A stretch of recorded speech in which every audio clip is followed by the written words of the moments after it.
Pada hari Jumaat 12 hari bulan September 2025, kita telah melakukan pelepasan seramai 35 orang peserta yang terdiri daripada staf OUM dan Meteor dalam misi mendaki Gunung Kinabalu bertempat di Pondok Tim Pohon Kundasan.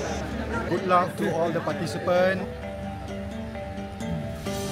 On behalf of OUMKK, kepada semua pendaki, all the best. All the best kepada semua pendaki. Kinabalu mesti sampai.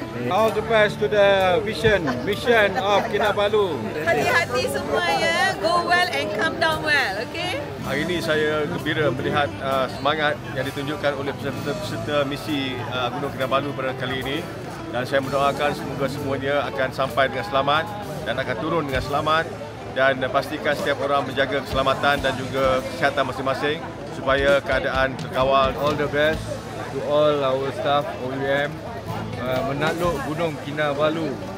Ini kali keempat saya hadir di sini, dan anda juga boleh macam saya. InsyaAllah kita jumpa di puncak.